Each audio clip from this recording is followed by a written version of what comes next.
Livermore City Council meeting of March 13th. I call the meeting to order. Roll call, please. Councilmember Barrientos. Present. Councilmember Branning. Here. Councilmember Carling. Here. Vice Mayor Kick. Here. Mayor Marchand. Here. If you please join me in the Pledge of Allegiance.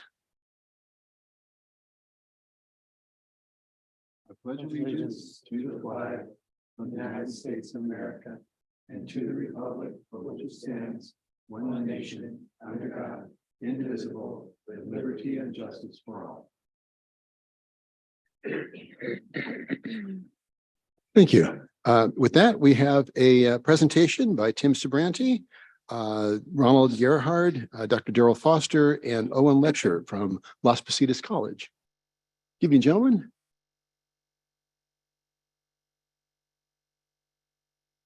Good evening, Honorable Mayor and council members. Tim Sabranti, President of the Board of Trustees for the Chabot Las Positas Community College District. And first, I just want to start and say on behalf of our entire board, we want to thank the city of Livermore for the tremendous partnership with Las Positas College. We enjoy working with you. We're proud to be a part of the Livermore community. I want to give special greetings also on behalf of Trustee Steve Lanza, who represents the community of Livermore. I just want to set the broader context for today's presentation.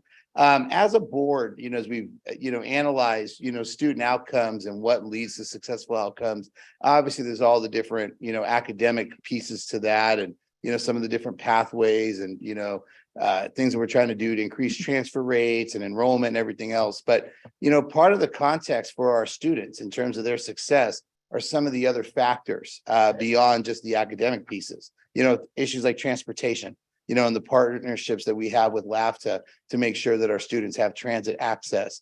We really appreciate those because sometimes transportation is a barrier for our students and their success. Sometimes it's basic needs. It comes down to food and food insecurity. And we've been able to open up a mini mart. And I know that your city manager and staff were able to tour that and see that our students, have access to food and vegetables and some of those things that sometimes are a barrier between whether our students, do they pay for tuition or the enrollment fees, or do they pay for food and basic necessities? So that's something that we take care of. And the other piece of that is housing, and making sure that our students have a roof over their head. And sometimes there's, I think, a traditional mindset, that a community college student, 18, 19, 20 years old, they're living at home, housing isn't an issue. And we found that that simply isn't the case. So it's an issue that we've been, really tackling in the last few years. So we want to give a presentation about some of our findings and some of the things that we're looking to do to try to address this growing need in terms of student housing. And with that, I'll turn it over to our chancellor, Ron Gerhard. Thank you, President Sabranti. Good evening. Pleasure to be before you and really excited to share some of the work going on. As President Sabranti mentioned, really our board and our district began this work about 5 years ago in 2018. At that time, we identified our own data, as well as data from the Student Aid Commission, that about 1 in 5 of our students identify themselves as either hunger insecure or housing insecure. And it really goes along the lines of what President Sabranti mentioned in terms of really meeting our students where they're at and supporting them on their academic journey to upward mobility and into employment. So this evening, we have before you a presentation for you from our Vice Chancellor of Facilities and Bond Program, Vice Chancellor Letcher, as well as Las Positas College President Daryl Foster. Without further ado, I'll hand it over to them.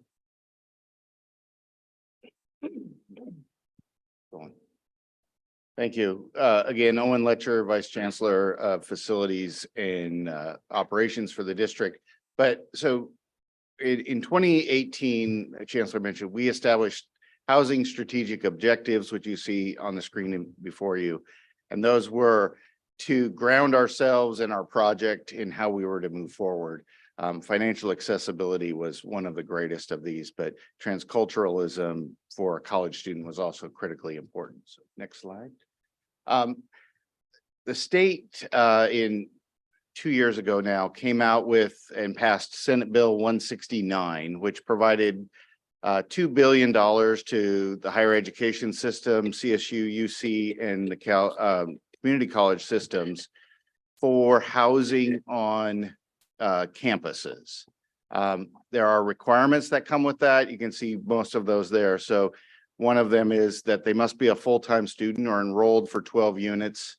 They must be low-income students, or our first offering must be to low-income students. It also capped our rents that we're able to charge. So the rent is 30% of 50% of the median income of Alameda County. For those of you who don't want to do the math, it's roughly $1,200 or $1,249 for us, but we're looking to have annual rents that would start less than that. And then because of limits on escalation of our rents, we were looking at that as well. So next slide. And Dr. Foster, you want to talk about our students? Yeah, absolutely.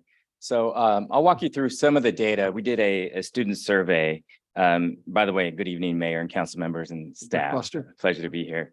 Or the early part of this year, in January and February of 2023, we conducted a student survey to assess the housing demand amongst our students and to determine how many of our students would potentially be eligible for student housing under SB 169.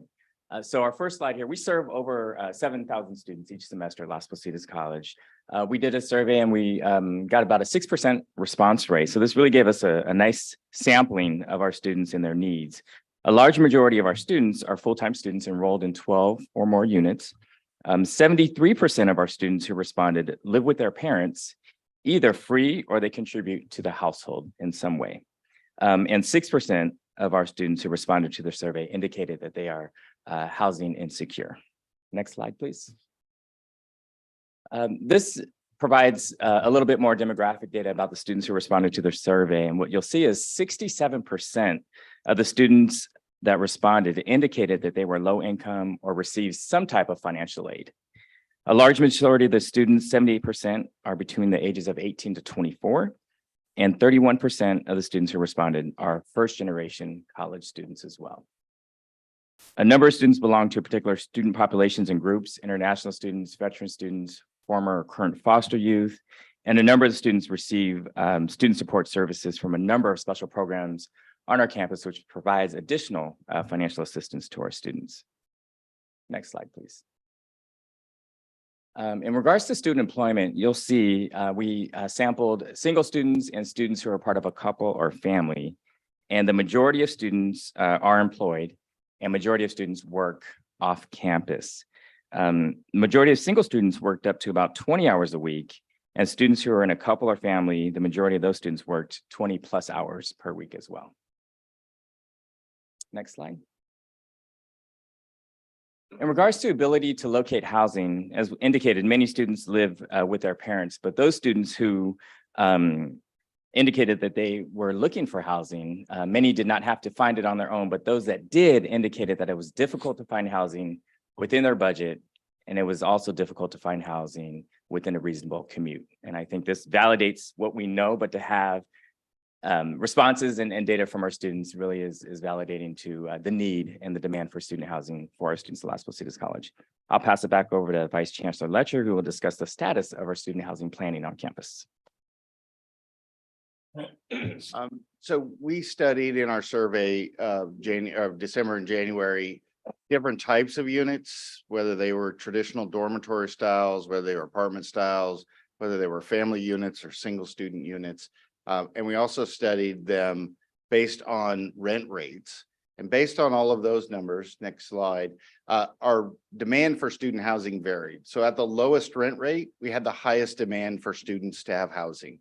But across all of those areas that we studied, the predominant is a traditional residence hall dormitory need for students at the campus.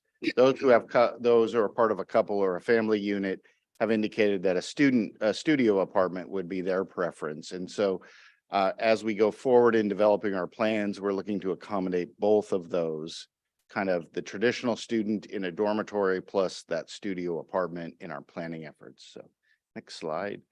Right now, I mentioned, 380 to 600 beds for single students, 200 plus beds for couples or families. President Foster mentioned those that are housing insecure, and then the percentage that believe or will or believe that they will qualify for SB 169 housing. So next slide, please. So our next steps are to finalize our housing, and based on the financial analysis done and understanding that the SB 169 funding is a competitive grant managed by the Department of Finance and the California Community College Chancellor's Office, we have to score well on the competitive application. So we're currently studying between 125 and 195 beds in this housing application. We're pushing for our rents to be below $1,000 per month and to be available not only on a 10-month academic calendar, but to be available on a 12-month calendar year rent. We're working on site plans and floor plans. We have a presentation to our Board of Trustees at their next meeting in March 21st. And then our application is due to the state on July 3rd, 2023. And that is to compete for somewhere between $250 million and $500 million in remaining state funds for student housing. And so next slide, this is just a brief snapshot of the campus map. We are currently studying locations on campus and off campus, but based on the funding application requirement, we're anticipating this would be on campus housing at this point. Based on our student demand from our survey, we think we would have to then look to off-campus locations to build to meet the full demand of the student housing. But for right now, for SB 169, we're analyzing these, I believe, 5 different sites on campus. So with that concludes our presentation. I want to thank the city staff for allowing us to be here tonight and to thank you for your attention.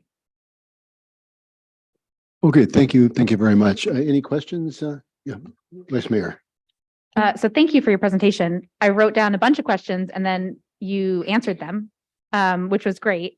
I did have a question about, you said $1,000 a month is your goal per bed. The family units I see here are quite expensive, more than my rent for a 4-bedroom house with a yard. So what is the thought process behind those costs? So based on what the demand currently is and how the numbers of students that we think we have that would qualify under that, we are looking to suppress those initial rates that we studied and get those down around that $1,000 a unit rent.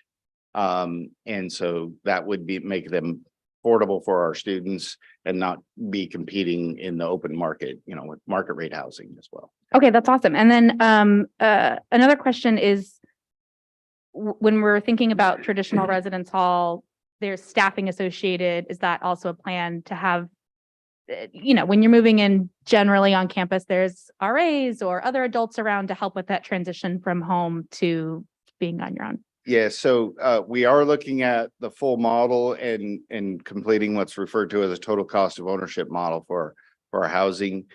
We are studying 2 different ways. One is self-staffing or staffing with college employees. The other alternate is to have an outside or a third-party operator manager.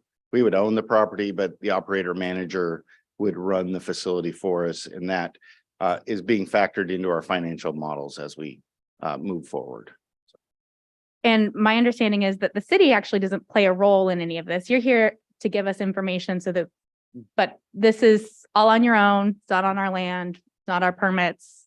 That's correct. On our piece, know that we've never done student housing before. We don't want to step on anyone's toes. We thought it a viable and important step to come to the city and say, hey, we're looking at housing as well, because we know you have a housing element that you're moving forward with.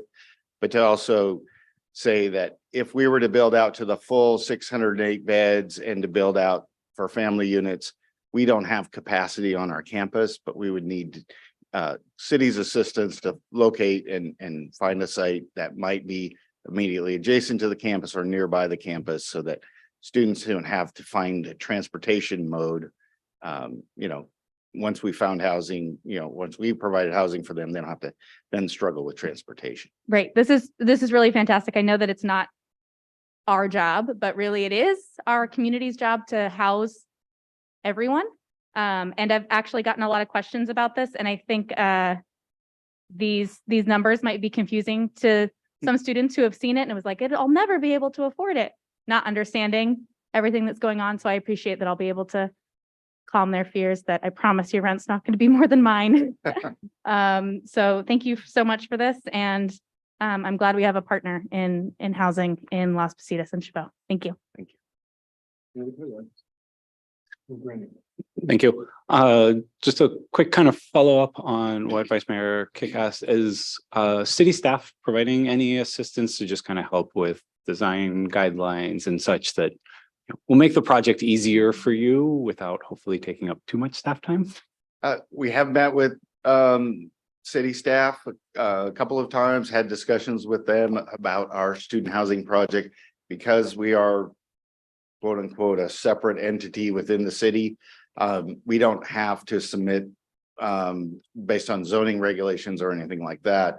Know that our project won't come through the city of Livermore for permitting. It'll go to the state architect's office.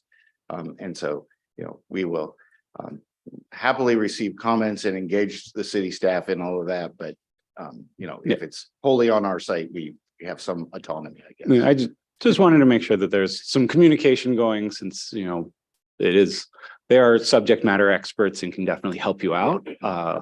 And, we all want this to be the best project possible. And that said, I just wanted to thank all of you for the great work you've done. Many of my students go to Las Positas, and so they have raved about the program. I think you're doing an excellent job serving students, and I'm sure some of my students will qualify for this housing and desperately need it. And it will be the difference between them graduating and not being able to continue attending college. So thank you for doing this. Yeah, thank you also for the presentation. I'm a little confused about the location.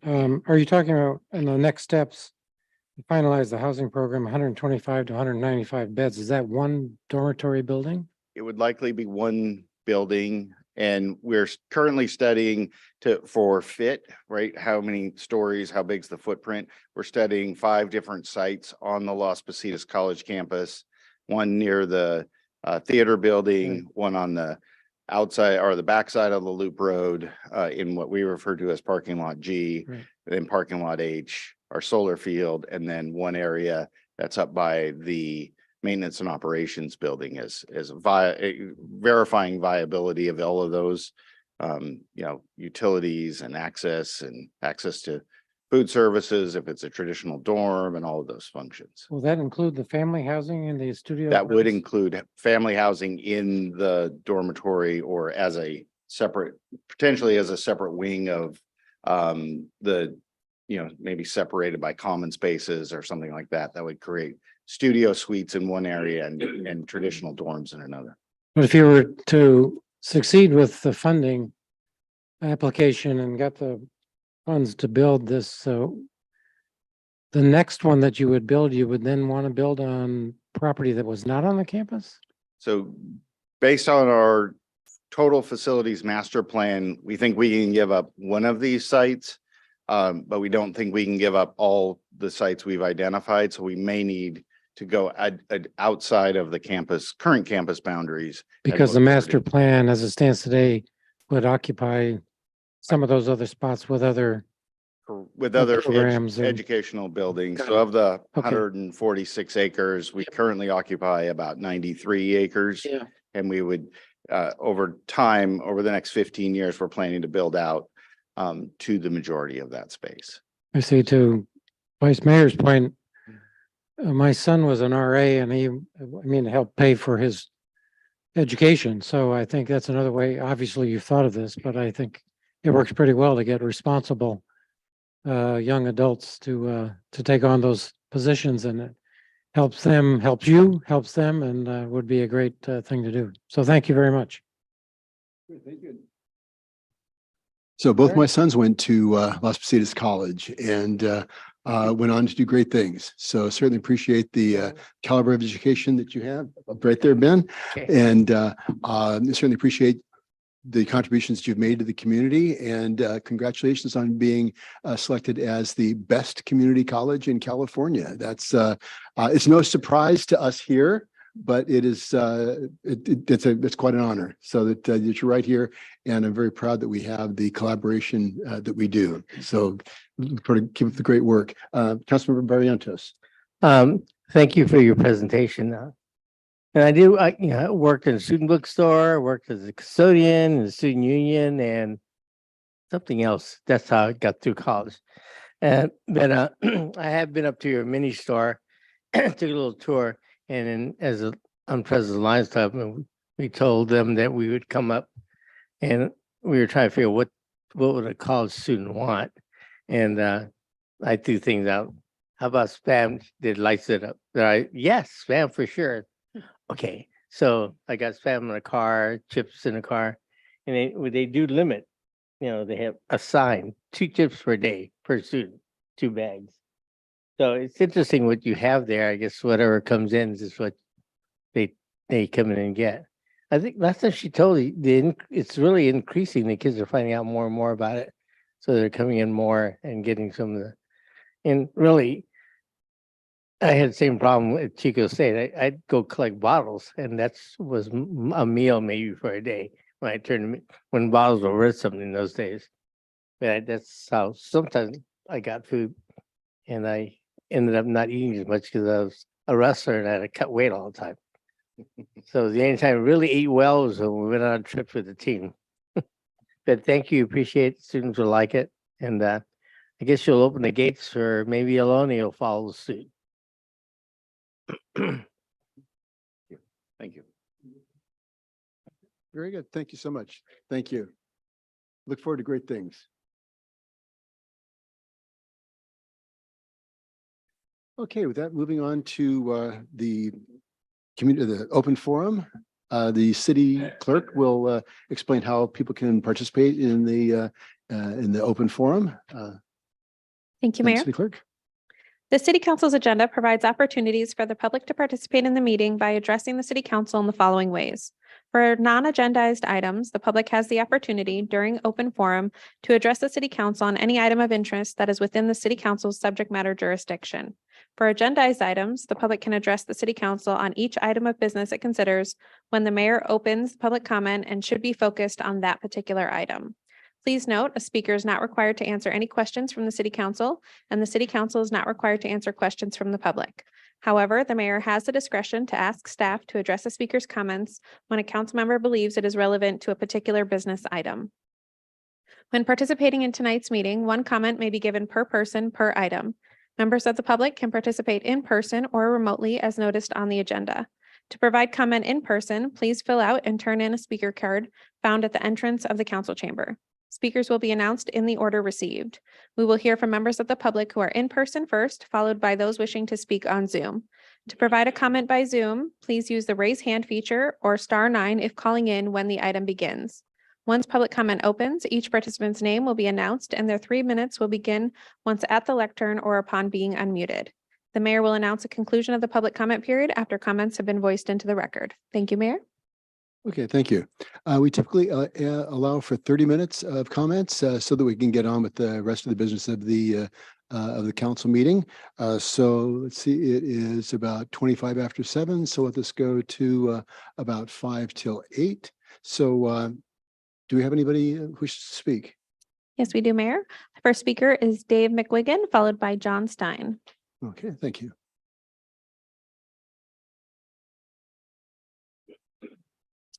I hope you had a good vacation. So, lying corrupt criminal Johnny, tonight I'm going to talk about things that you clearly don't like. That would be facts. On page 10, line 17 of the court transcripts. So I slowed my vehicle down so I could see or watch the oncoming vehicles, watch the truck specifically, and the truck continued to drive in the westbound direction. It didn't appear to be slowing down. I estimated the speed was at about 25 miles an hour. And from page 12, line 4 in the court transcripts. Question, okay. And you said, at what point did you see P1, what you described as running? How far was the truck approximately from Mr. P1 at that point? The truck I would estimate when P1 had been standing in the middle of the road as the truck was nearing. I would estimate that the truck was probably at a distance of about 70 feet, maybe, when P1 started to take off running across the street. Now, I will point out that a vehicle traveling 25 miles an hour will cover 70 feet in under 2 seconds. So the officer testified to watching P1 run into the path of a vehicle that was less than 2 seconds from hitting him. Now, from the narrative supplemental from the police report. In addition, it should be noted that section 21950B of CVC states this section does not relieve a pedestrian from the duty of using due care for his or her safety. No pedestrian may suddenly leave a curb or place of safety and walk or run into the path of a vehicle that is so close as to constitute an immediate hazard. In my opinion, P1 did not violate this section of 29150P CVC. P1 had clearly established himself in the roadway and the crosswalk prior to D1's arrival to the intersection. P1 was standing, waiting in the middle of the road for the roadway to cross, and believe he had enough time and room to make himself between himself and V1 to make it to the north curb. He described himself as working quickly in an attempt to get to the truck. Clearly, the officer put a lot of thought in justifying his opinion. The problem is he completely ignored his own direct observation of P1 running into the path of a vehicle that was less than 2 seconds from hitting him. This is the very definition of entering the roadway and creating an immediate hazard. This is willful and malicious lie by omission. Now, lying corrupt criminal Johnny, how do you justify this lie by omission? And since the only way you've ever tried to justify it, this willful and malicious lie by omission, is by claiming it never happened, how do you justify willfully lying to the courts, saying these well-documented events never happened? You can lie, Johnny, but you cannot hide. Just a quick question, if I may ask the city attorney, just some clarification.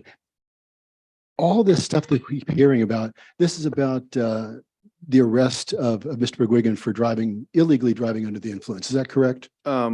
I believe that's what he's referring to as an incident back in January of 2012. 2012, so 11 years ago. Okay, so this was about driving under the influence. All right, thank you. Next. Next speaker is John Stein.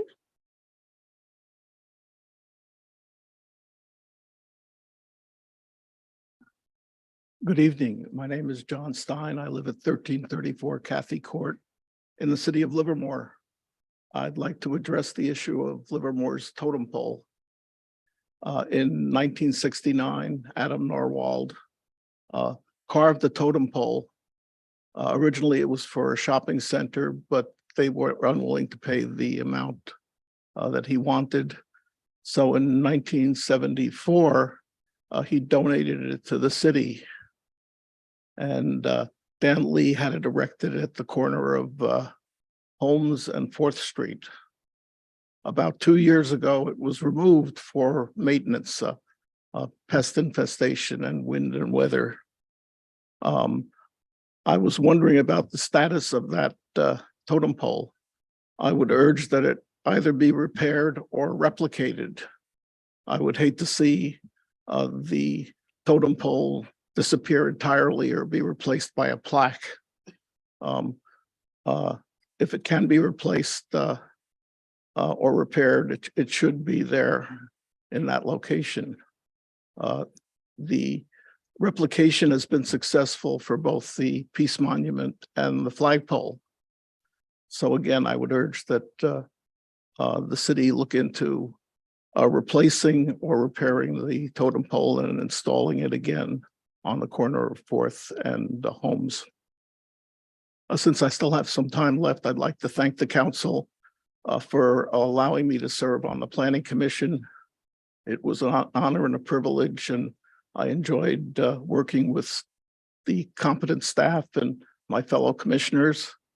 And I'm grateful to be able to work with and for city leaders, both past and present, and in a small way help create the city we all enjoy. Thank you. Thank you, Mr. Stein, and thank you for your many years of service on the Planning Commission and also on the council. Mayor, there's no additional speakers. Okay, thank you. So I'll address just briefly the totem pole about good heavens, almost 15 years ago, I suggested the possibility of conservation techniques on the totem pole. And it turned out that the local, pardon me.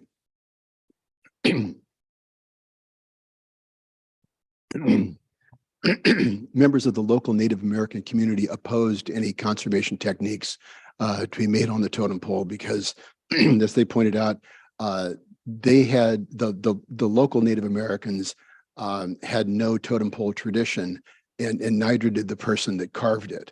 So there was some concern about misappropriation of culture. So that was why no techniques were made, and I don't believe that it would be appropriate to have another copy made since there was no totem pole tradition here, and because it was opposed. So, but thank you for bringing that up. I know there's been a lot of questions about that, and we are in conversations with another band of local Native Americans about what might be an appropriate memorial to have here in Livermore. Stay tuned.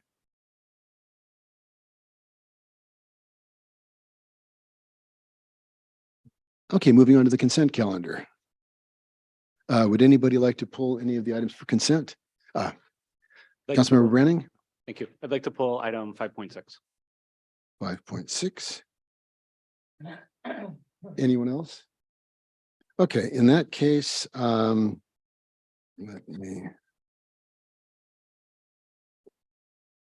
let's go for, okay, we can talk about 5.6. I was going to have a vote for the rest of it, but well, let's do that. Let's have can I have a motion for Excuse me, 5? Mayor? We do have public comment for the consent. Oh, I'm calendar. sorry. Well, if we have, okay, are there any comments on the consent calendar? Yes, there are. Item 5.9, 5.9, Pete Sandu.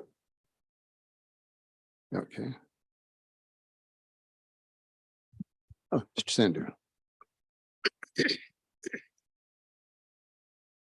Good evening, and thank you for allowing me to speak and appreciate the opportunity. 5.9 is in regards to the moratorium on development of the airport.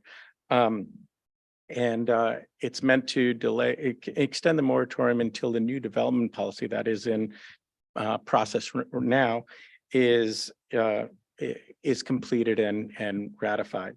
The new development policy is meant to hold developers accountable and meet certain milestones so they actually execute on the things that they propose. And the problem, and for good reason, there's been dozens and dozens of developers for the last few decades that have come in and proposed doing all kinds of different projects that haven't executed on them. I represent the one developer in the last 40 years that has developed at the airport, and we've got some projects that have been waiting for the moratorium to end, and ironically, the development policy is holding those back. In light of that, I asked somehow or through whatever mechanism, if there's some way to expedite the option for me to propose some of these development projects, whether it's before the new development policy is in place or getting the new development policy in place faster. Either way, it doesn't matter, just so long as we could start the process. There's three components of the projects that I'd like to highlight. One is, a project that I'm working together with the gentlemen that were just here. Daryl and Owen and I have been talking about an aviation education unit aviation unit that they're building for Los Positos College. We're going to make a facility at the airport so that to enable them to have an aviation maintenance technician program. We originally wanted to start that in the fall of 24. It's been pushed back now to the spring of 25, and it's very unlikely that we can meet that date. And it's likely to get pushed back yet again, just because it takes about 10 to 12 months to build a facility, and that could only happen on time if we were able to get permits by the end of this year, which is looking very unlikely. It's a great program. It allows students that grew up in Livermore to go to school here and have great jobs that help them live and stay in Livermore. Well, good paying jobs. The second component I'd like to highlight is facilities for electric aircraft, both battery electric and hydrogen fuel cell electric aircraft, which is fantastic and shouldn't happen anywhere else in the country besides Livermore first. And the third one, I'm wrapping up. The third one is the renewable energy to drive those aircraft. We're looking at saturating the airport with solar to produce electricity for the battery electric aircraft, as well as hydrogen from wastewater from the treatment plant to create hydrogen for the hydrogen fuel cell electric aircraft. So yeah, thanks. Next speaker is Mark Triska. If you could please state the item that you are speaking to, and then we'll begin your 3 minutes. I specifically want to comment on item number 5.6. So I don't know if this is the time to do it or when there's conversation or discussion about it. If you'd like me to, I can do it right now. Sure, go ahead. We'll take comments. We'll take the comments now. Okay. So Bob Warner, about 18 months ago or 2 years ago, approached me on Bank of the West property. I was the broker representing the property, and Bob approached me and said, I'd like to see what we can do to create some parking there for the area. We started a conversation about that. At the time, the owners of the building did not own the parking lot. So even though we tried to negotiate or come to agreement, we couldn't because it wasn't owned at the time. Since then, they've acquired the parking lot there, which is approximately 27 parking spaces. And Bob was very interested in this area because even with the expanded parking lot behind the Bankhead and the new parking lot on First Street, this area is a very, very busy area. Besides the post office, we have Rosetta's Coffee, Pete's Coffee, Tequila's Taqueria, and then Kitty Corner, we have the Riata, and right around the block from that, we have Strizzi's, Dimitri's, First Street Wine Shop, Beer Baron, Azul. I mean, as you can imagine, there's a lot of coming and going, a lot of traffic and parking created by these users. So Bob had approached us. Finally, when the owners had acquired the parking, I went back to staff that we were talking to and back to Bob and said, we're in a position now where the owners have interest in potentially cutting a deal with the city on parking. This would require the demolition of the drive-through parking, the drive-through lanes that the bank did use at one point to create additional parking. So we could create up to 50 parking spaces on the property. The lease is fairly straightforward. It's a 5-year lease. The construction of the parking lot would be paid by the city until the parking lot is completed. Half the parking lot would be available to the city, and half of it would be available to the users of the building, where there's no currently any users in the building. When the parking lot is finished, there'd be 50 parking spaces Monday through Friday from 8 to 5 o'clock. 25 spaces would be dedicated to the building user, and 25 spaces would be available to the public. And then after 5 o'clock and all weekend, the entire 50 spaces would be available to the public. And so even with the new parking structure, it's kind of triangulated. The new parking structure, the Bankhead, behind the Bankhead parking structure and expansion, this area is kind of an island to itself and doesn't have the parking that needs to support all of this activity and this use. So I just want to explain to the council how this came about and how we negotiated the transaction. I think the owner of the property may also want to comment. I'm not sure if he's on or not, but if he is, Charles would like to comment.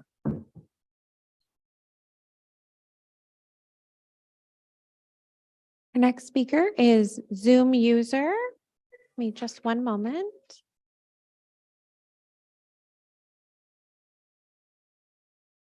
Zoom user, please state the item that you'd like to speak to. Yes, item number 5.6. And my name is Charles Hahn. I represent the ownership group that owns the building at 2287 Second Street. Thank you once again, Mayor and City Council, as well as city staff, for the opportunity to speak. Our property has been vacant since Bank of the West relocated in late 2020.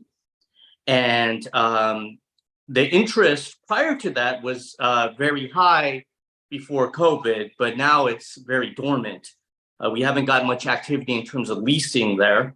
We constantly have issues with homelessness at our site. I had to call Livermore Police Department several times, as well as illegal parking underneath the drive-through structures. And with the city building this project and removing the drive-through, this would probably help mitigate a lot of that.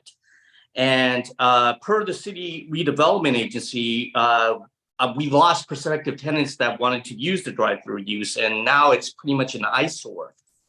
And the benefits of the staff report and the staff's recommendation would be to increase exposure to businesses on 2nd and 3rd Street that may not have that foot traffic that 1st Street has, and also would ease up congestion for special events, the farmers market, and downtown retail, increasing tax revenues for the city, and also helping our local and small businesses that are located around 2287 Second Street.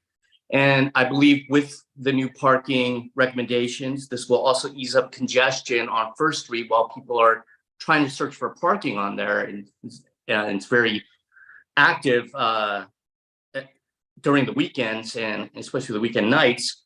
So I hope the city council will vote in favor of the staff report for item 5.6 and support local parking as well as local businesses in the area. Mayor, there are no additional speakers. Okay, seeing there's no more speakers, I'm going to close the public comment period on the consent calendar. Bring it back to the council. Councilmember Branning, 5.6. Would you like a motion for the rest of the consent calendar first? Okay, we'll take a motion for for 5.1 through 5, and then 5.7 through 8, and 10 through 12. All right, I'll make that motion. Okay, Wait, why not 9? because 9 was also brought up for discussion. So I thought Oh, sorry. if we're going to discuss, I thought we'd cover that one too. Sure. Okay, Madam City Clerk, you have that sort of crazy motion? And I'm sorry, who is the second? Vice Mayor? No, we have a motion. I haven't a second. I'll I don't have a second. Oh, seconded by Councilmember Carling. Look, do we still need to do roll call?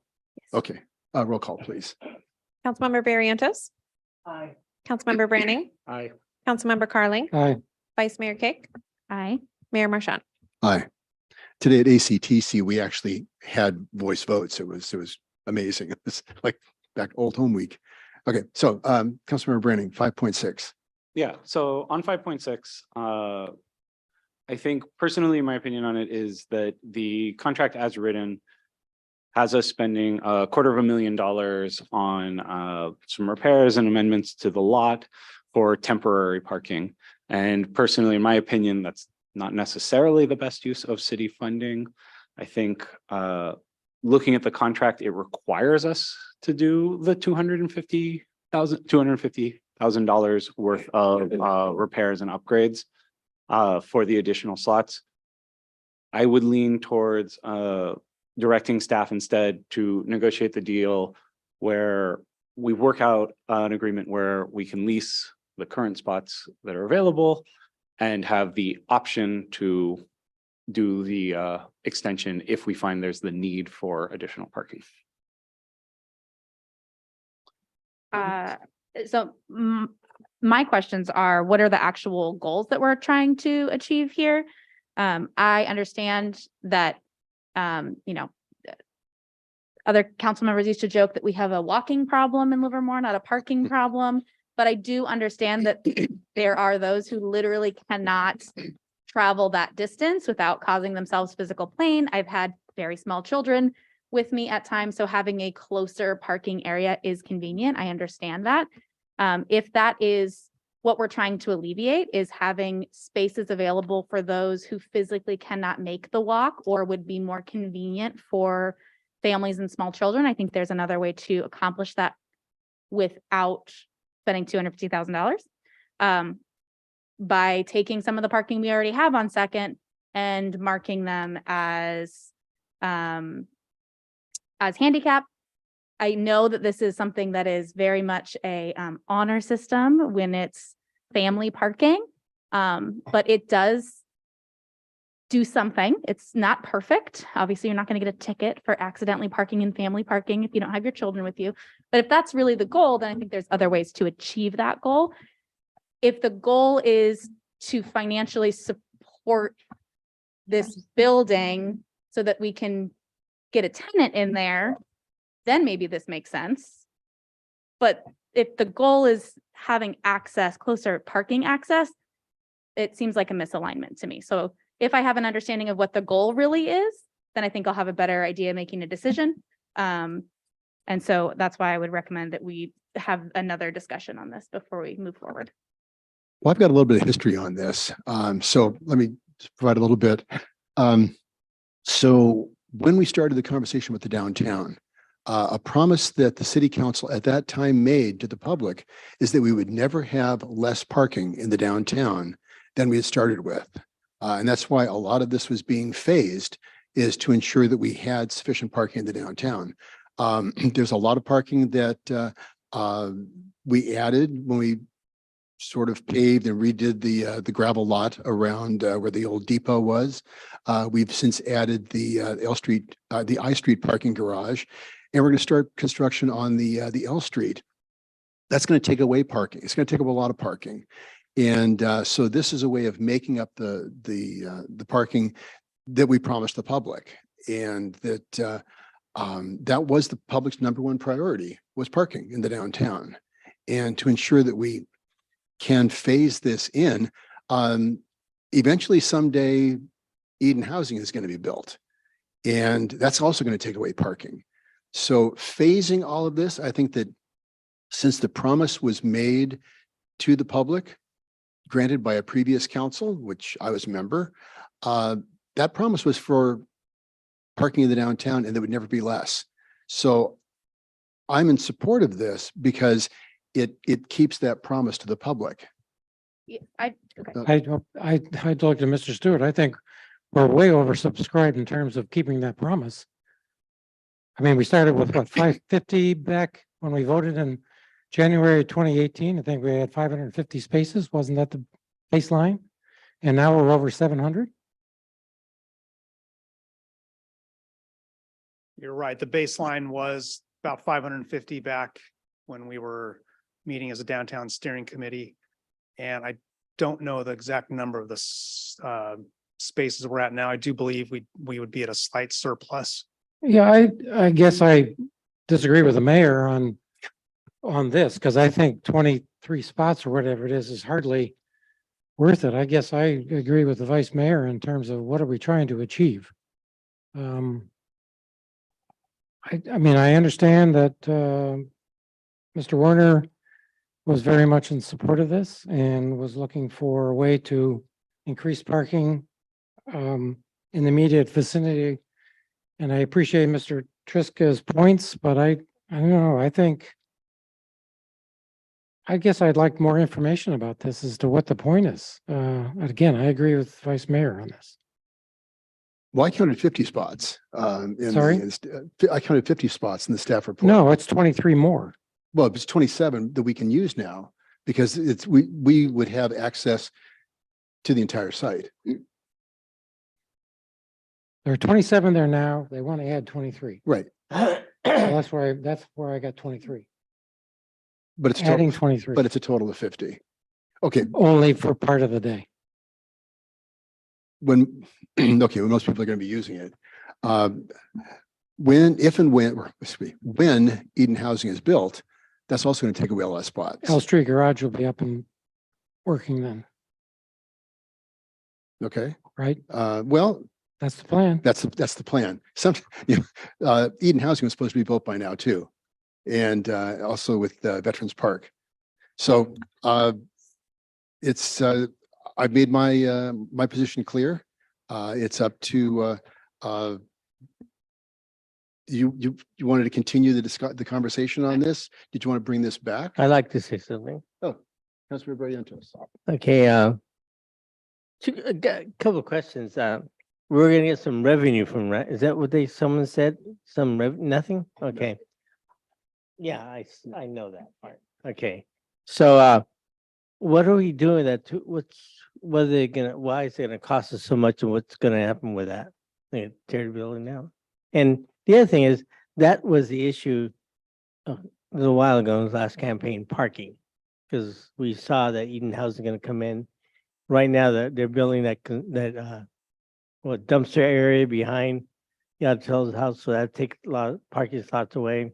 And it makes it hard going around there because I had to go to the yard sales for a meeting. So, okay, that's my questions. So thank you.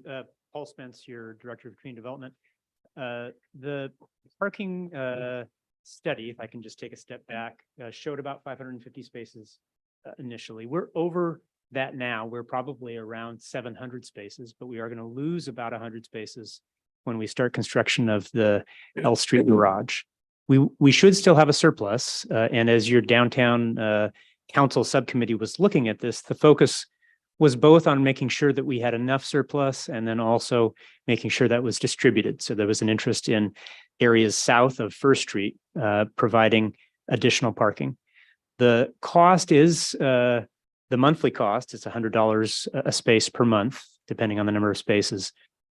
But the larger cost to the city is the demolition of the drive-through structure that was associated with that bank. There was an overhang and a structure that blocks an area where you could provide additional parking. So the cost is about $250,000 for the city to remove that structure to provide additional parking on the site. So my main concern is that $250,000 is being spent to make improvements to a building that is not a public building, that is a private building. It's not actually for the parking. We're still gonna have to pay extra for the parking. So if the goal is to make sure that people with physical disabilities have access on other parts, people with small children have access on other parts, we have so many spots that we can make more accessible to others.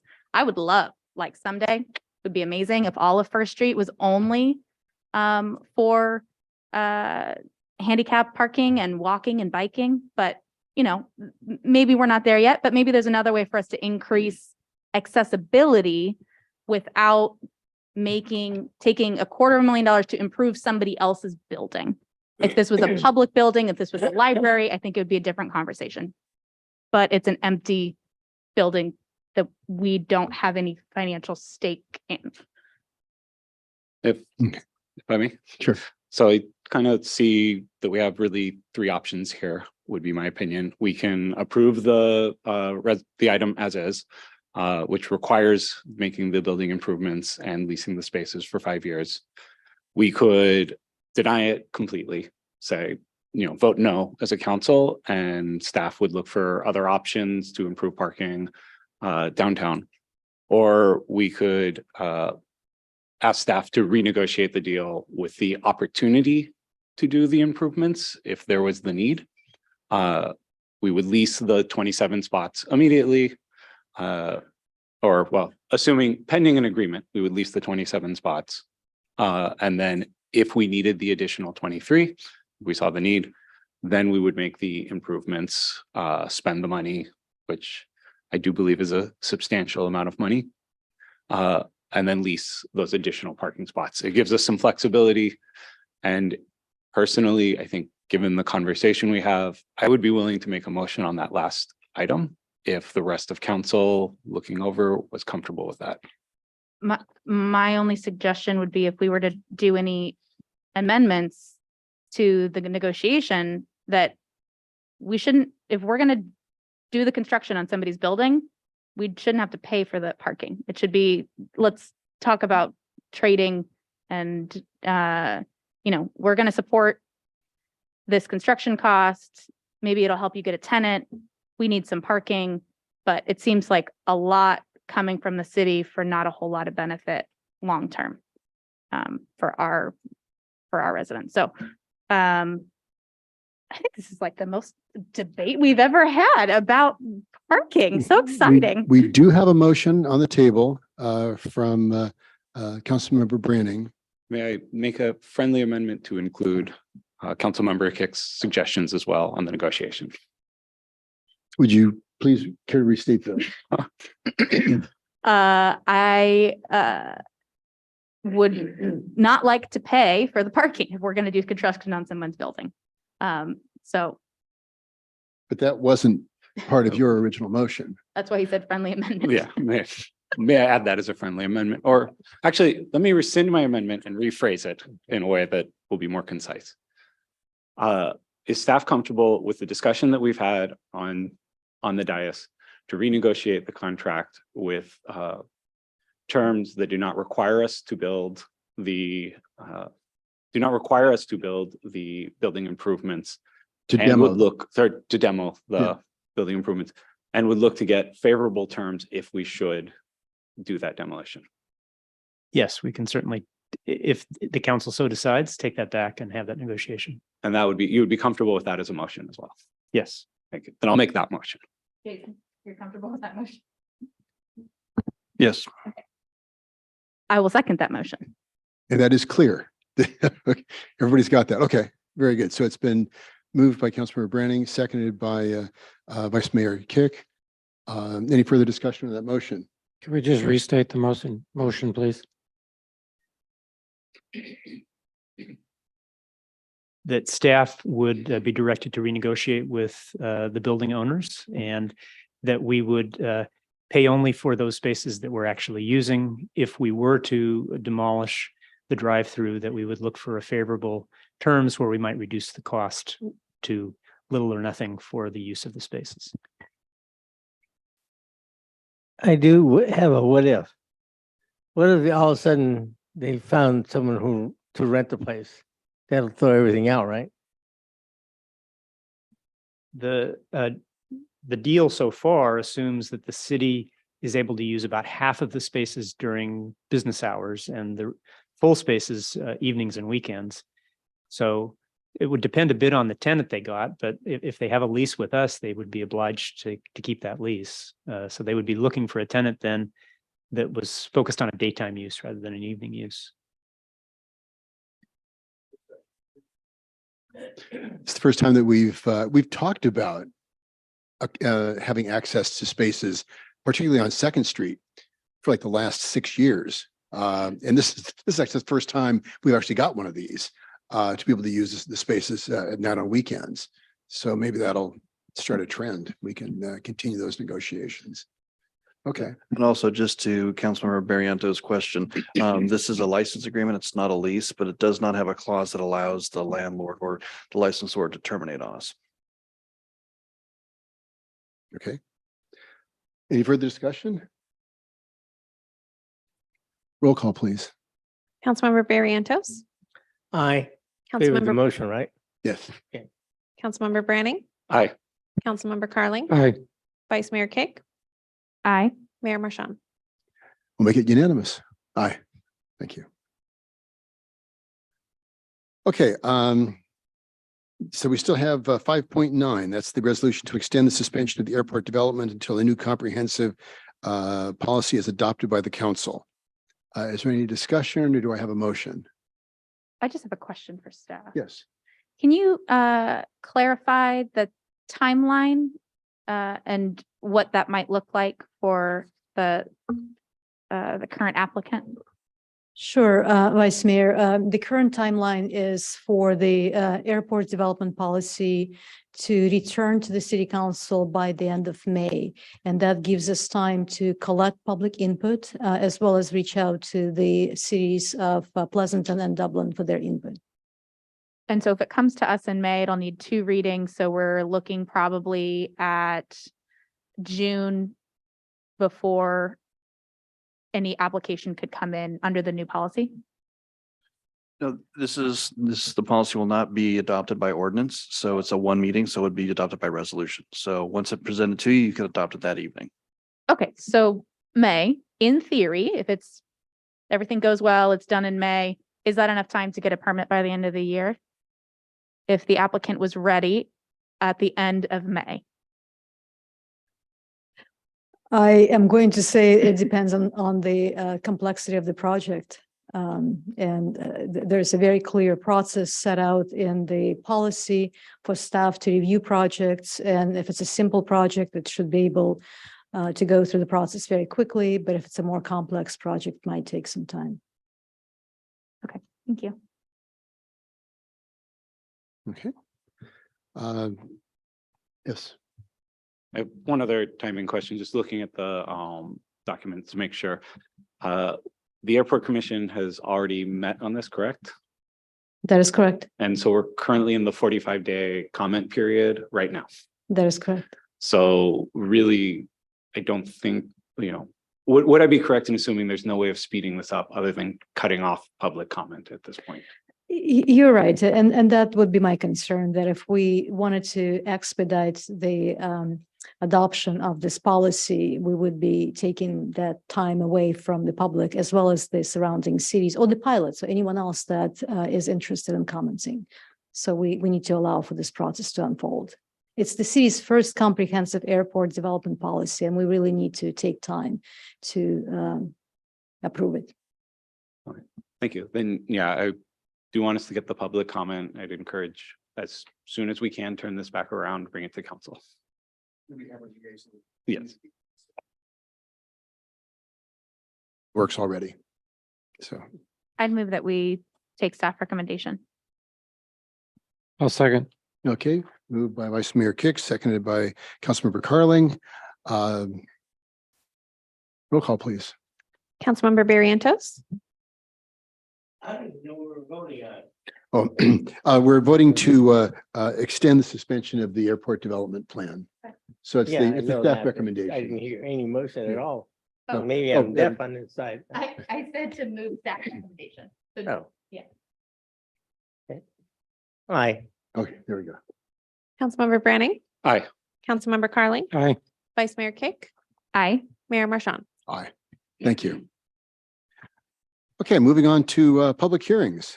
Hearing to consider the adoption of a resolution establishing fees for short-term rental permits. Mayor Marchand, members of the city council, this is your city manager, Mariana Marasheva. Item 6.1 is going to be presented by Susan Frost, Special Projects Coordinator in the Community Development Department. Thank you.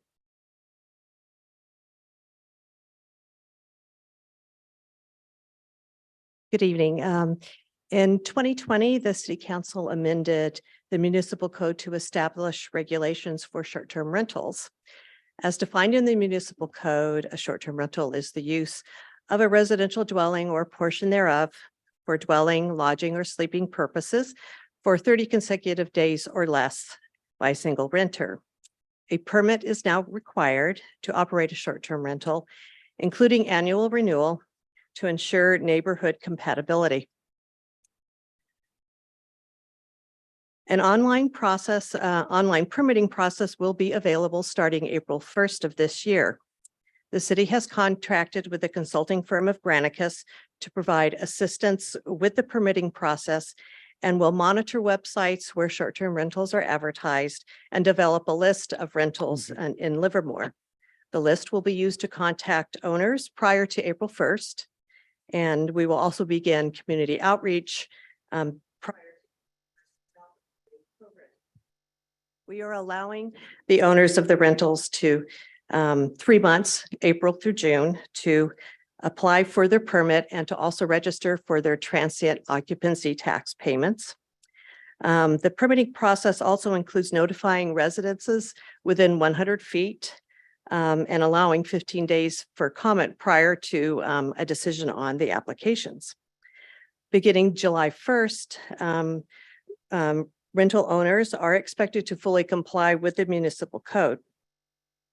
The fees are based on estimates of staff time to review and approve the permits and the annual cost of Granicus's work, assuming 100 short-term rental permits per year. The proposed fee for a new permit is $220 and $160 for the annual renewal. The staff is recommending that the council adopt the resolution adopting the fees for short-term rental permits. Thank you. Thank you. Do we have any public comment?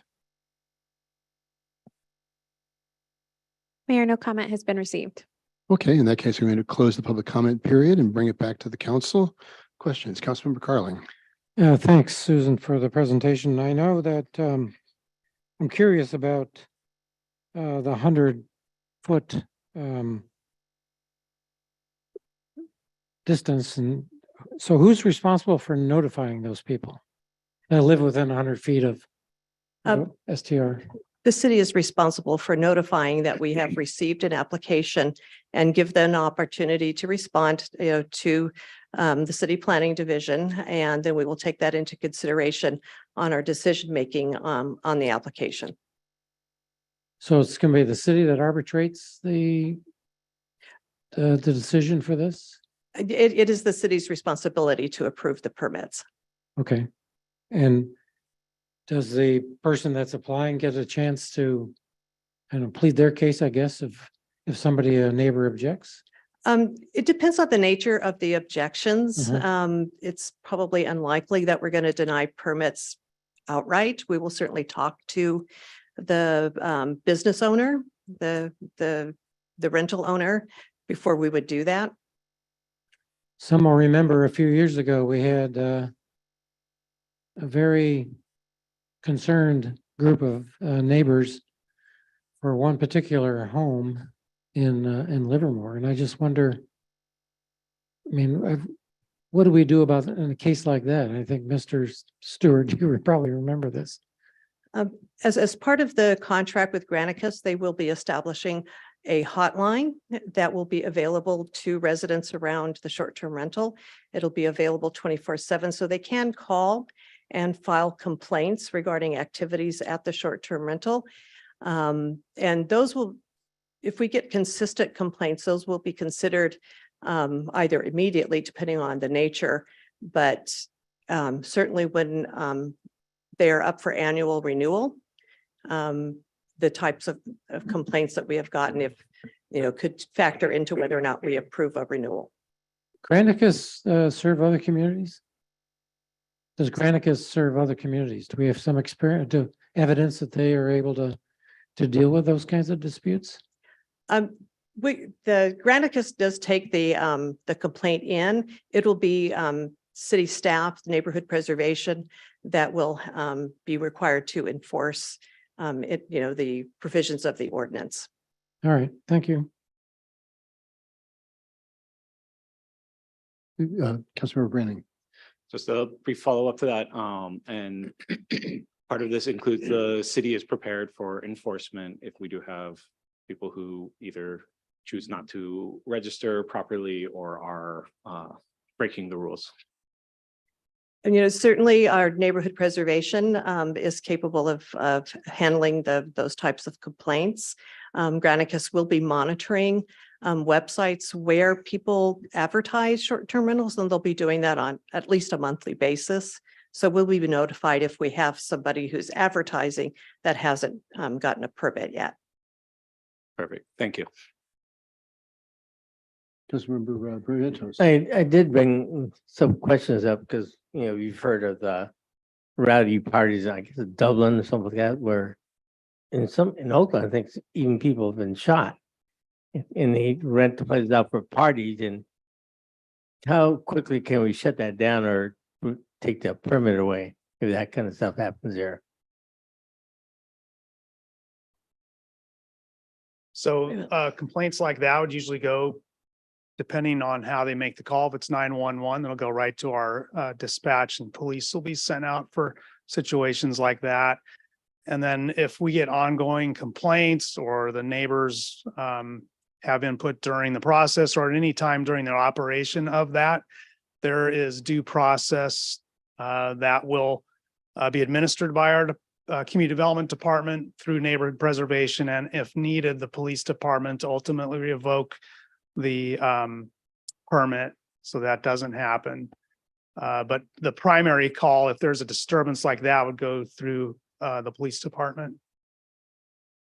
True, and if I can just supplement what Mr. Stewart said, the ordinance that was previously adopted by the city council does have a comprehensive process in there with regard to the denial, suspension, revocation of the permit.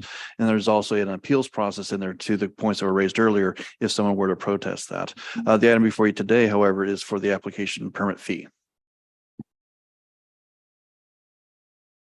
Okay, any other questions?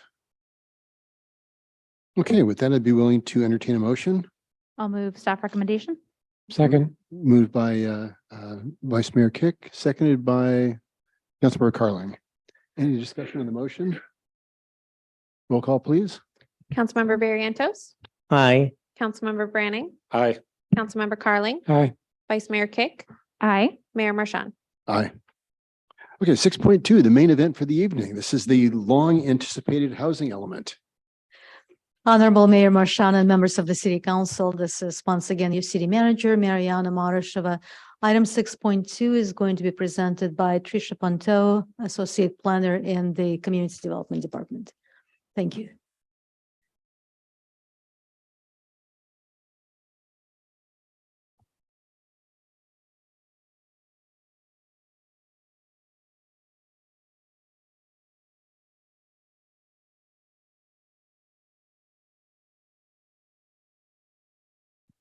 All right, good evening, Mayor and City Council. We're excited to present to you tonight the draft or final draft housing element. You saw the original draft back in May of last year.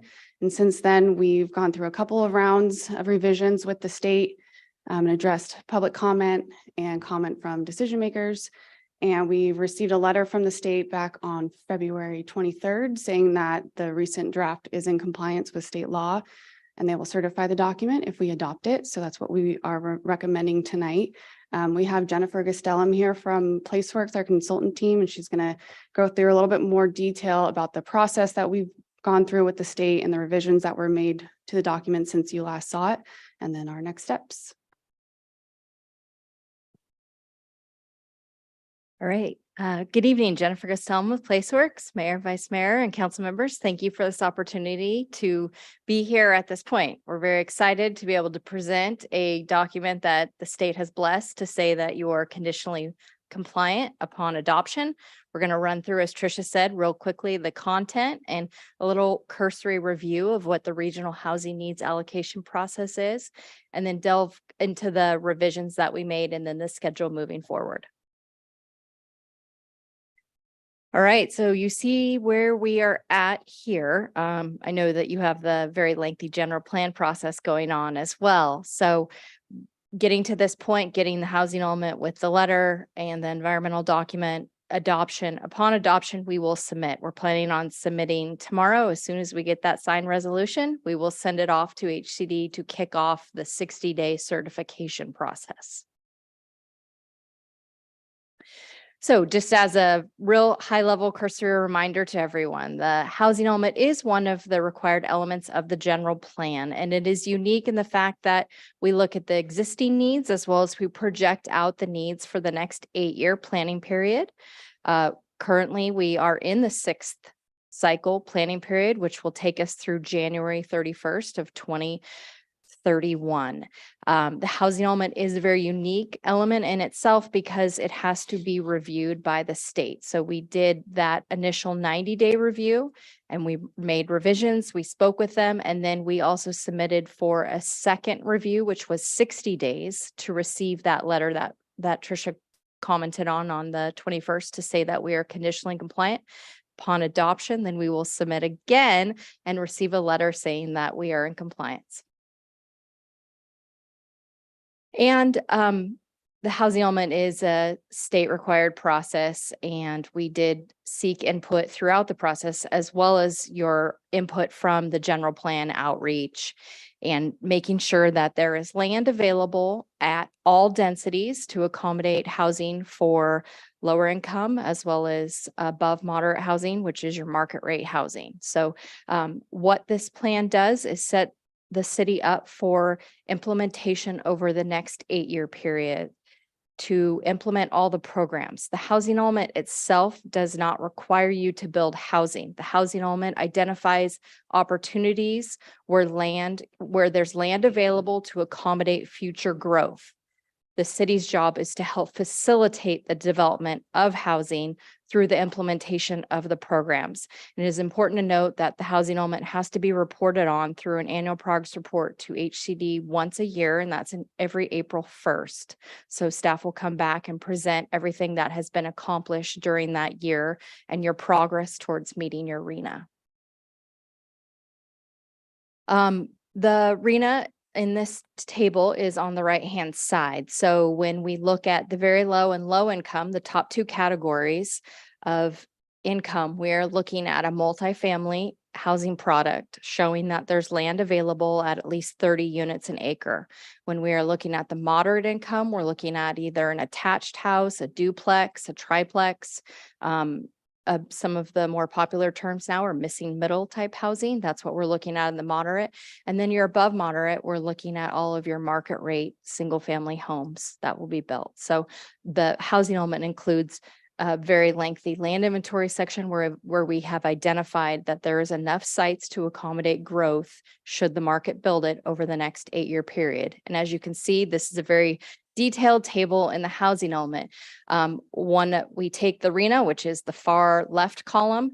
We project out your accessory dwelling units. So that is based on what has previously occurred and what programs you have in place. So we're anticipating 325 ADUs over this next 8-year period. If you do more, you will get credit for more. So it's just, this is kind of more of a guesstimation. Then we look at all the sites on vacant land, which accommodates another 1,500 units. Then we look at units on non-vacant land. Non-vacant land means that it can accommodate housing, but might have a commercial designation or a mixed use designation or office, but there's opportunity that for more growth or more development to happen on those sites. And then we looked in the specific plan, what the plan is and what can be accommodated within this 8-year period to get us to that total capacity number. So as you see, there's a surplus, which is a good thing. We want there to be a surplus because as projects come forward, things happen. We want to make sure that we set you up in a position for you to be able to approve good developments that will allow for more housing to come into the community. But if it doesn't quite meet the exact numbers that we have, there is some wiggle room for you to approve things as they come along as you see fit. And so that's why it's important to have that surplus. So all this housing element round has been a very different one for all of us included because we have had to include more detail. So these next slide is to talk about some of the things. So it's all about certainty and development and what is going to happen. So the Isabel Neighborhood Specific Plan, the state was very interested in it and thinks it's a great plan, but they wanted to include some more information. They wanted more detail on the sites that are available in there, and then just basically how the city staff works with developers to actually make things come to fruition and happen. So the likelihood for developments. And then there are a number of smaller sites and non-vacant sites within the community, and identifying that these are actually viable sites, that whether it's small or whether there is something on it, the city was able to show a track record. So we had to include a little bit more information in that. And then all of you have heard us kind of talk ad nauseum about the new fair housing requirements, which is AB 686. And within that, the state is still working out what they want to see. And every reviewer at the state has a different take on that. So we really had to work with them to identify. They haven't quite nailed down what they want in those fair housing plans. So we definitely had to spend some time working with them to get that language in there to show that the city is furthering fair housing over this next 8-year period. All right, wrapping up here. So we did start this. We released the draft back in May. As we talked about, we went through the GPAC and the Planning Commission Council. We did the first 90-day review. We received that first letter back in October. Then we worked diligently. We got things into line. We submitted again. They had a few additional cleanups, and then we were able to receive that conditional compliance letter on February 23rd. And then we went to Planning Commission on the 28th. Very quickly after that, and we're here this evening for your approval for adoption of the housing element. And so staff is recommending that tonight you adopt 2 resolutions. The first is finding that the housing element is exempt from CEQA. The second is adopting the housing element. And then a third is to direct staff to review potential revisions after we've gotten the document certified. So we're recommending not making changes at this point so we can quickly get it certified, and then we can go back and revisit any changes that you'd like to make to the document. And that concludes our presentation. We're available for questions. Thank you. Do we have any questions from the council at this point? We've been through all this a lot. Are there any public comments? Yes, sir. Our first speaker is Alan Burnham, followed by John Stein. Pages of comments. That said, the parcel selected and the policies written by staff seem generally good. I also agree with the staff report. You really have no choice but to approve this document now, and to start a process to fix some of the weaknesses of the document in a reasonable time frame.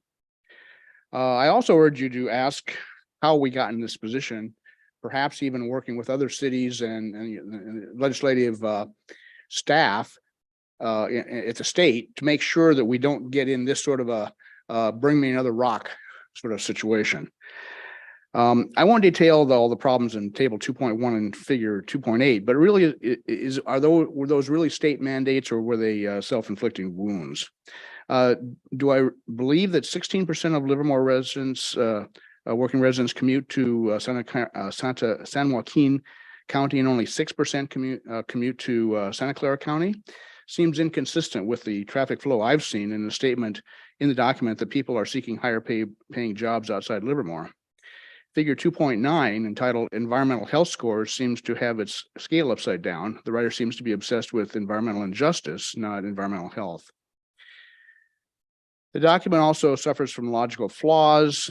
It tries to relate differences in neighborhoods on racial discrimination when better reasons exist, such as education, Prop 13, and age. Steph Curry didn't oppose high-density housing in his backyard because of racism. Ruby Hill wanted to be part of Pleasanton because of its schools. Housing costs correlate with income, and income correlates with education. Also, the lowest housing cost per median family income in our area is in cities that have built the most homes recently, namely Dublin and Tracy, and they're at the opposite ends of the income scale. Livermore has the oldest housing stock in the Tri-Valley for historical reasons, so it has the largest percentage of low-cost homes. That is where the people with the lowest incomes and most educational levels will gravitate, and that population is largely Hispanic. In contrast, the highest income and educational levels correlate with Asian population along the 680 corridor. Seniors, predominantly white because of when the labs grew, tend to benefit more from Proposition 13, which is not mentioned at all, but directly affects proper causation analysis. All this is not hard to figure out. This document should be better. Thank you for your attention. Next speaker is John Stein.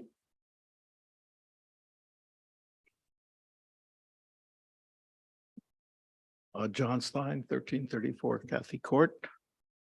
First of all, I urge you adopt the housing element, not because it's a perfect document, but because the alternative is dreadful. The developer's remedy would allow a halfway house to be built next to a school, a condominium project be built on protected open space, or a 6-story apartment be built in a single family neighborhood. I think that the pendulum has swung too far. The state has now passed almost 100 bills regarding housing. Housing is no longer the discretion of the local agency. It's been moved to Sacramento and to the courts. And the decisions being made there are not optimal either for the state or for the local agency. And another question is, how did we get here? And one of the prime drivers was Prop 13. For 4 decades, cities focused on commercial development and sales tax. The auto dealerships and malls were focused on rather than residential, which was considered a negative. Also, the funding was no longer being accomplished by bonds, but had to be done through fees and Mello-Roos, which increased the price dramatically for housing. And finally, it made residents much more sticky. The value of a house was much larger to the resident who had stayed there for 15 or 20 years than to the new person who moved in. I'm a prime example of that. I live in a 4-bedroom, 2,000 square foot house alone. But the reason I do that is my property taxes are 1/5 what they are for my next door neighbor who bought the house 2 years ago. And perhaps the most pernicious part of Prop 13 was that it made the educational system in California go from one of the top 5 to one of the bottom 5. And that has long-term implications, both for the financial and livability of the state. So at some point, the pendulum has to swing back and cities have to regain more discretion on local planning rather than having the state legislature say that all cities in California should look like San Francisco or Los Angeles. And that's up to you and to the League of California Cities. Thank you. Thank you. Mayor, there are no additional speakers. Then I'm going to close the public comment period and bring it back to the council. Questions, further comments? I have one question. Okay, you spoke first, Vice Mayor, and then Ms. Barrientos. We are voting on this today. And then there is another 60-day certification process.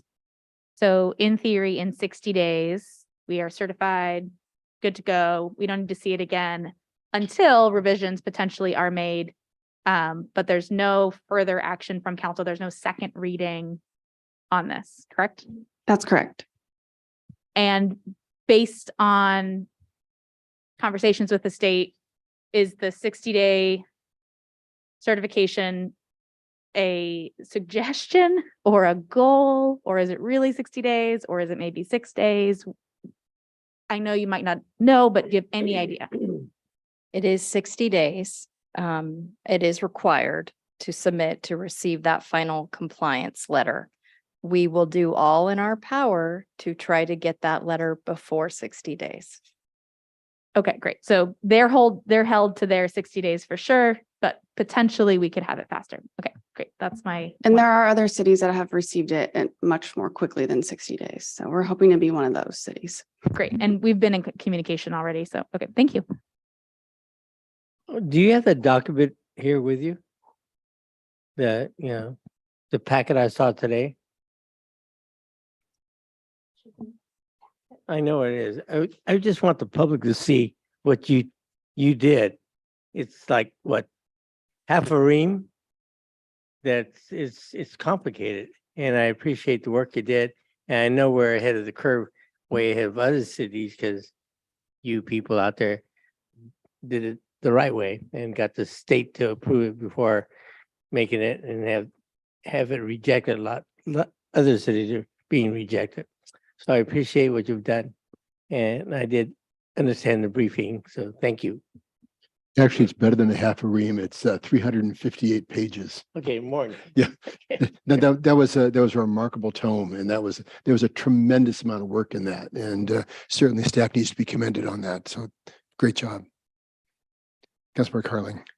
Yeah, I commend you also, and I agree with the two speakers mostly. I think Mr. Stein is right that the alternative is dreadful. if we don't approve tonight. So I'm certainly in support of that. I do think that there are probably some revisions, and I'm glad to see that that's the third item on here is to make some of those revisions, because I do think that some points were made by some of the, not only Mr. Burnham and his letter to us, but I think Mr. Stein tonight. Also, I think there are some things that could be cleaned up in the language that would make it a better and more equitable document than the way I read some of the language in there now. So I appreciate that opportunity for staff to look at that in the future, but I certainly support the first two items, finding it that it meets the housing element and exempt from CEQA and so on and so forth. But so well done, team. Thank you.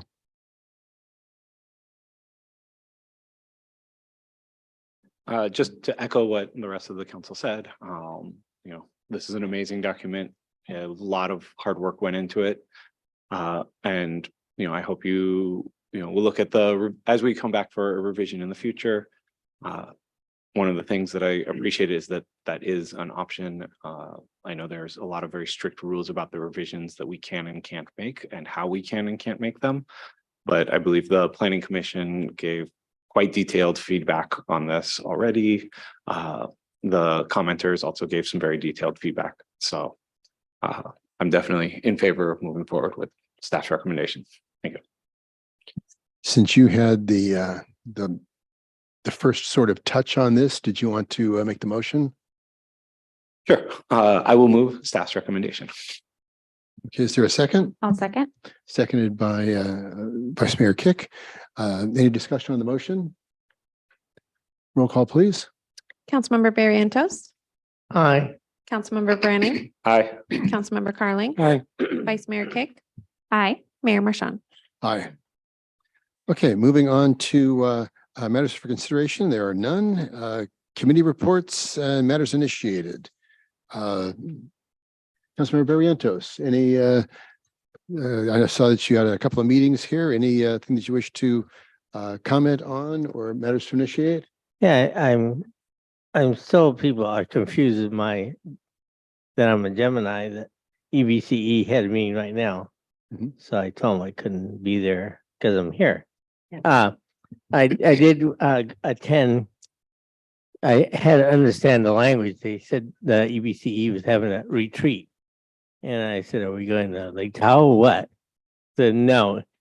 In their definition, retreat is a 2-hour deep dive in procurement. So I couldn't attend because an issue came up, but I did attend via Zoom. So I listened to the whole presentation. And then the other two things I did is a Lion. I'm like President Lion. So we had a crab feed, and a girls troop came in and we donated $600. They did a good job. 6 girls there from Foothill High School, and they helped us out. And we had 2 speakers contests for our kids. If they win from the beginning to the end, they can win $22,000 in scholarships. So we had the zone level, which is the winners from the clubs, and we did that and donated some money to the kids that won the contest. And Okay, thank you. Councilmember Branning. Thank you. So beyond what's in my report out, I just wanted to say that last week I had the pleasure of attending the Youth Build celebration for their recent certificate awardees.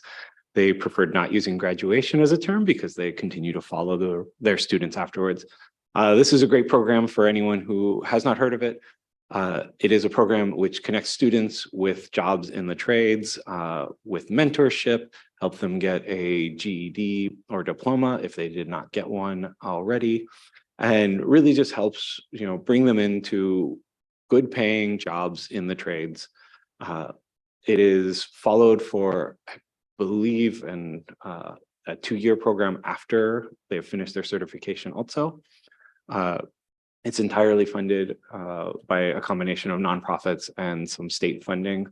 And it's near and dear to my heart in that it is very similar to one of the jobs I once had working at the Job Corps, which is also a similar program trying to connect students with jobs in the trades, and having that option locally is, I think, just a huge service for the city.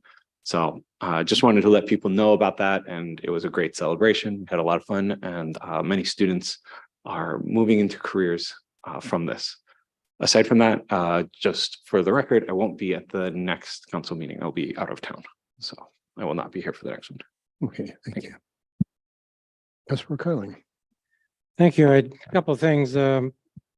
One is on March 2nd, I had the opportunity of reading to a couple of classes at Altamont Creek as part of Reading Across America. I think that's what it's called. And that was, of course, a lot of fun. And on the 5th of March, I was at a different crab feed than Mr. Barrientos, and that was to support Aruka House, which is a house here in the city that takes in recently released folks from our prison system and helps work with them, men this is, to get them back into society, which I think you could probably understand for somebody that's been in prison for a while.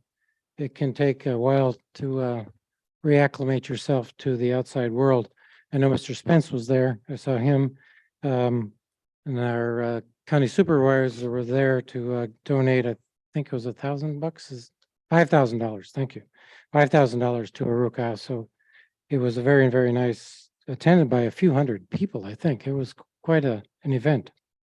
I do have a matter for consideration to initiate, and that is, as many of you know, I'm on Stop Waste Board.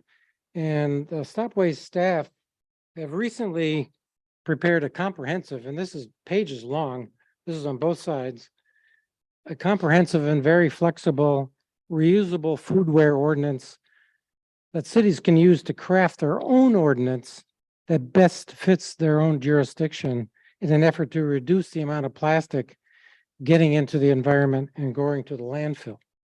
And I would like ask staff if they can review the model ordinance, and I assume that you have it by this time, and bring back to us some suggestions of how we, the city of Livermore, could customize such an ordinance and to fit our community, even if it's entirely voluntary to start at the outset.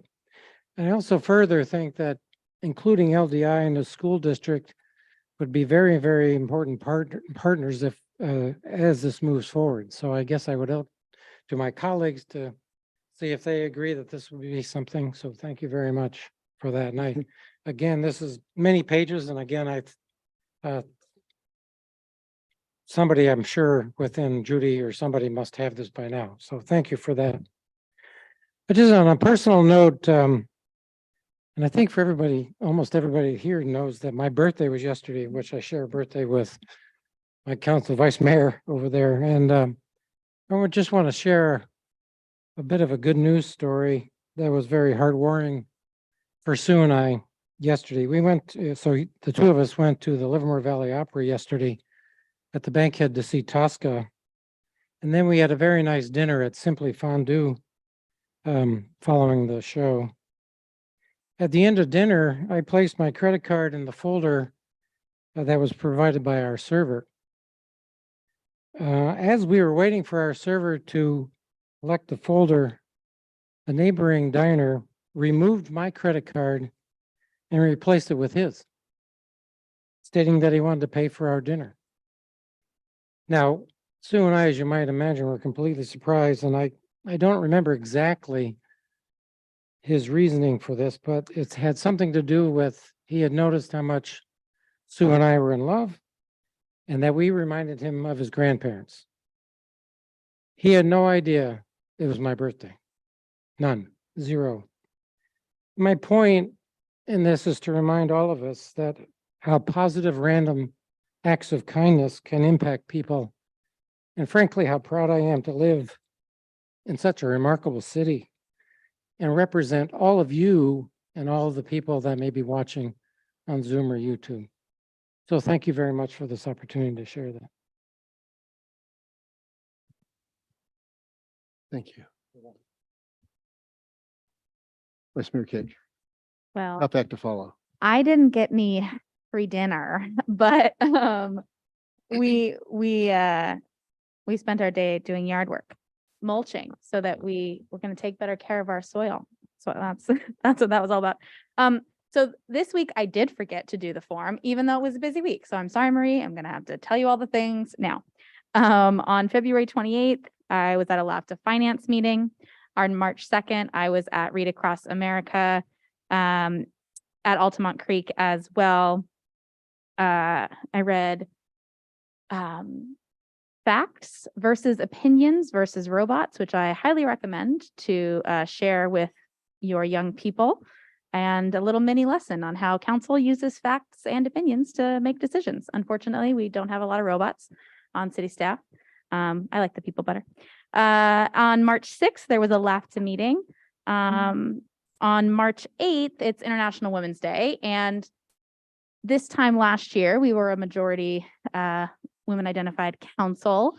I'm trying to hold on for us ladies up here, but I do want to note that we are moving towards a majority female identified leadership team in the city, and they are doing a fantastic job. So happy late International Women's Day.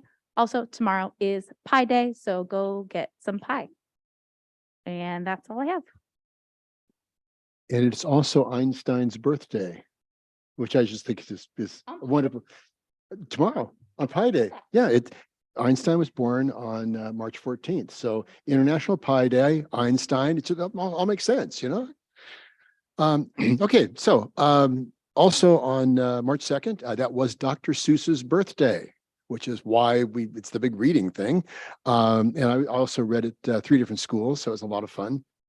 And on the March 4th was Shiva Vishnu Temple, the Hindu Community and Cultural Center has a wonderful program. I have participated at least a dozen times, but they provide tens of thousands of dollars of grants to local and international organizations, nonprofits that continue to serve their communities. So it's a wonderful program. They have entertainment, dancing, and singing, but the key is giving back to the community.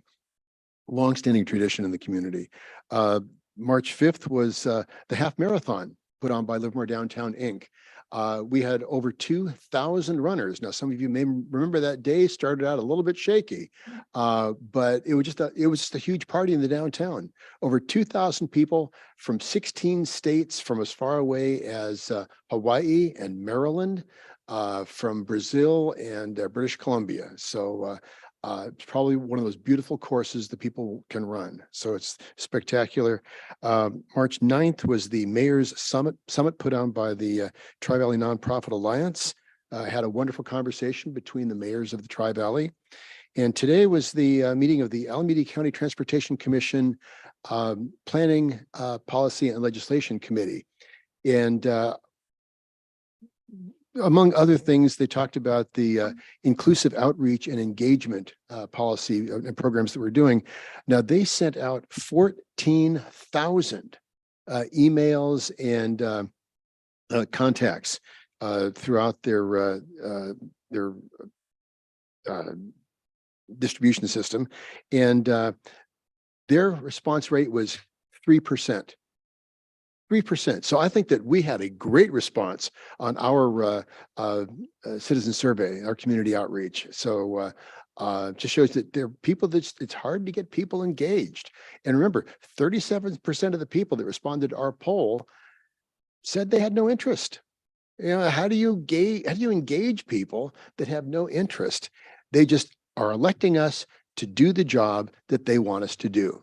And they don't want to be bothered. So it's a real challenge, and it's not just us, it's other agencies as well. So appreciate all the great work that all of you are doing and continue to do.